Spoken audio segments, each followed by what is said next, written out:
E o presidente Bolsonaro falou ontem pela primeira vez sobre a morte do miliciano Adriano da Nóbrega, na Bahia.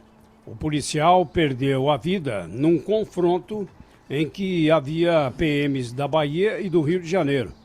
Mas o presidente põe a culpa na PM baiana, que não teria tido o mínimo cuidado antes de atirar no miliciano. E para Bolsonaro, o ex-capitão, chefe de milícias, foi um herói.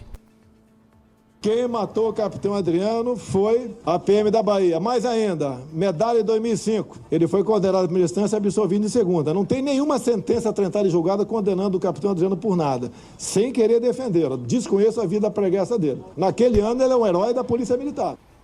Se ele quisesse defender, então, o capitão, como é que ele faria, hein? Mais do que isso, acho difícil, né, Claudio Humberto? Ele está se referindo ao fato de ter prestado homenagem, ou ter pedido ao filho para homenagear o capitão e tal. Ele está se referindo a 2015, o ano em que o capitão era esse Adriano. 2005. Que ele acabaria se transformando no miliciano, né? Na época não era um capitão do BOP, eu acho, alguma coisa assim, da Polícia Militar, e é uma atuação considerada heróica por pessoas como o presidente Bolsonaro, e foi por isso daí a homenagem. Não foi a homenagem ao miliciano em que ele se transformaria depois. Eu acho que é basicamente isso o que ele quis dizer, mas o fato concreto é que quem enfrentou o bandido e o matou foi a polícia da Bahia mesmo, né? O governo do estado da Bahia, como se sabe, é governado pelo partido, chefiado lá, é comandado pelo Partido dos Trabalhadores. Não significa nenhum tipo de conluio, é claro, nem entre o governo da Bahia, nem o governo federal, nem Polícia Federal, nem coisa nenhuma. Foi uma ação da polícia no enfrentamento a um bandido perigoso, treinado, né? Um sujeito treinado para isso, né? Para o manuseio de armas, de fogo, etc. E tal. Eu compreendo perfeitamente a ação da polícia baiana, excessiva, certamente foi, mas necessária diante da reputação do sujeito. O sujeito é um sujeito perigoso mesmo. Quem é que vai dar bobeira? É muito melhor que no final desse enfrentamento tenha sido o resultado um bandido morto do que qualquer dos policiais ao menos ferido. Pois é, mas teve a participação também de policiais fluminenses, né? O presidente parece que ignorou isso na sua fala. Acho que a dúvida aí, né, Zé Paulo? A PM da Bahia, né? Quem atirou? O que a revista Veja, especialmente, levantou nesse final de semana, com as fotos do miliciano morto e com a informação de que ele foi assassinado, morto, a curta distância, é a seguinte: ele já estava dominado na hora em que recebeu os 2 tiros. Essa é uma dúvida importante, né? A polícia baiana diz que há 2 tiros no escudo de um policial militar, o que indica a troca de tiros. Então a polícia chegou, os policiais fluminenses e baianos chegaram ao sítio onde ele estava, ele teria atirado, ou os policiais atiraram primeiro, enfim, não se sabe a ordem em que isso aconteceu, mas houve a troca de tiros. Os tiros dados contra os policiais pararam no escudo. Os tiros dados contra o miliciano foram dados a curta distância. E acho que essa dúvida tem de ser respondida agora. Até por isso a justiça barrou a cremação do corpo e determinou que sejam feitos novos exames, né? Porque para a investigação daquilo que se suspeita ele teria participado, para a investigação daquilo que ele poderia ajudar a elucidar eventualmente, era melhor, evidentemente, que ele estivesse vivo para poder falar. Então, se ele estivesse dominado e mesmo assim foi executado, nós temos um outro tipo de crime, né? Agora, se houve troca de tiros e os policiais o fizeram para defender as próprias vidas, a circunstância é absolutamente outra. Vale ressaltar, o governador Rui Costa, que é do PT da Bahia, diz que o bandido foi morto porque os policiais precisavam preservar a própria vida. Então, não dá para estabelecer, como muita gente tem tentado fazer em rede social, essa coisa toda, não dá para estabelecer, nesse caso, uma briga política A contra B, Corinthians contra Palmeiras, não é? Preto contra branco, porque o governador da Bahia, do PT, defende a atuação da polícia, que matou o bandido, e pode tê-lo matado sem necessidade, poderia tê-lo prendido e preso, ele poderia ajudar nas investigações que poderiam eventualmente prejudicar, por exemplo, o antigo deputado, agora senador Flávio Bolsonaro. Então a coisa não é tão preto no branco quanto costuma parecer. Só acho que é ruim, muito ruim, e dá o nível do momento absurdo que nós estamos vivendo em algumas áreas, que a morte de um miliciano seja motivo de declaração do presidente da República. Num país com 13 milhões de desempregados. É isso mesmo, Rafael. Agora, falar em miliciano, o presidente disse que não conhece esse grupo não, viu? Vamos ouvi-lo aqui para fechar a matéria. Não conheço a milícia no Rio de Janeiro, eu desconheço. O senhor não conhece a Não existe nenhuma ligação minha com a milícia do Rio de Janeiro. Não estou dizendo isso, estou dizendo... Não existe nenhuma ligação minha com a milícia do Rio de Janeiro. Zero. Zero.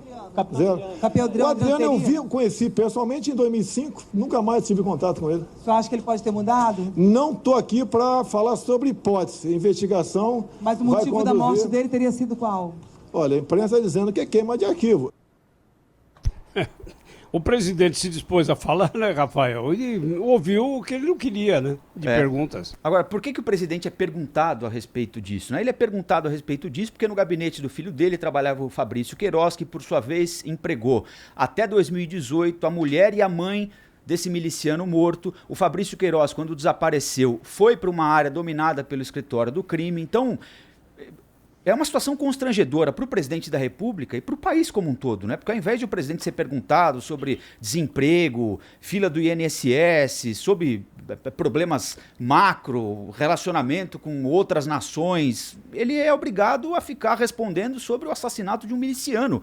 E isso é tema para delegado de polícia, isso é tema para policial militar. Não deveria ser tema para presidente da República, mas é. Mas não é o presidente da República que voluntariamente se apresenta para falar sobre isso, né? Ele é indagado a esse respeito e ele tem que responder, senão... mas ele é indagado porque... As manchetes serão o quê? O presidente se nega a falar sobre tal assunto, né? Mas ninguém vai fazer essa pergunta. Ia sugerir... Por que não fazem essa pergunta ao Flávio Bolsonaro, por exemplo? A imprensa brasileira tem uma coisa muito curiosa. Na época do Eike Batista, o cara sofrendo o alvo de todas as formas de acusação de corrupção, de fraude, de ilícito, ninguém fazia plantão na porta dele para fazer perguntas. Isso antes de ele ser preso, né? Ninguém, era assim, ele era sabe, era uma coisa até constrangedora, né? Ele era poupado pelos jornalistas, né? Um sujeito que foi vendido como sendo um exemplo, né, de empresário que ficou rico, acaba sendo poupado. O presidente da República, nós temos, inclusive é ruim isso para ele, né?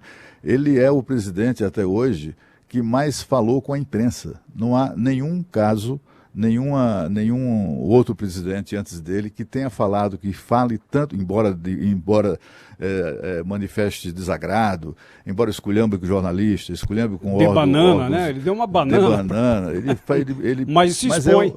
Ele se expõe, ele fala todo santo dia ele fala com jornalistas, ele costuma dizer que não liga porque a imprensa publica, mas assim, quando ele sai do Alvorada para o trabalho, que para ali na grade para dar essas coletivas diárias, ele já leu todos os jornais. Ele acorda muito cedo, acorda com as galinhas, ele diz mal dos jornais, mas não deixa de ler, né? Não deixa de prestar atenção no que publicam. Eu acho que assim, ele desse modo, ele acaba se expondo a toda sorte de perguntas e também de provocações. E ele merece isso mesmo, né? Se ele quisesse evitar certos temas, se ele quisesse se proteger de certos assuntos, ele simplesmente passava direto, né? Mas não, ele se expõe, acaba merecidamente sendo alvo desse tipo de pergunta e de provocação. Cláudio, com a sua experiência, até que ponto a assessoria pode interferir nessa atuação do presidente? Não tem como. No caso do Bolsonaro, os presidentes em geral fazem o que querem, né? Independentemente do que o assessor recomenda. No caso do Bolsonaro, eu sei disso, eu tenho conversado com pessoas que são encarregadas dessa área e coitados, eles sofrem, né? Eles sofrem muito porque, se você for perceber, por exemplo, já há algum tempo, o porta-voz já não faz aqueles briefings diários, né? Porque assim, é de uma inutilidade total, ninguém presta atenção àquilo, porque as pessoas preferem, é claro, em vez de prestar atenção ao porta-voz, presta atenção à voz. Então, para que o porta-voz vai tá tendo esse trabalho, né? É um fenômeno que as pessoas ainda não um fenômeno, mas é um fato político que as pessoas ainda não se aperceberam. Há pelo menos 2 semanas o porta-voz já não fala, ele fazia briefings diários no fim da tarde, né? Ele já não faz isso exatamente pela inutilidade, né? E essas coletivas da grade do presidente, né? É coisa dele, né? Coisa dele. O general Heleno mesmo já me disse isso, que tentou fazer uma ponderação e ele disse, isso aí é política, e de política eu entendo, você entende, o senhor entende de estratégia militar e tal, então vá cuidar da sua área. É mais ou menos essa, na cabeça dele, ele acha que essa é a melhor maneira. E eu tenho a impressão, inclusive, de que ele tenta ocupar o espaço que existe, né, o espaço de governo, nos jornais, nos sites, etc., e o espaço também da oposição, porque ninguém conspira tanto contra ele próprio do que o presidente.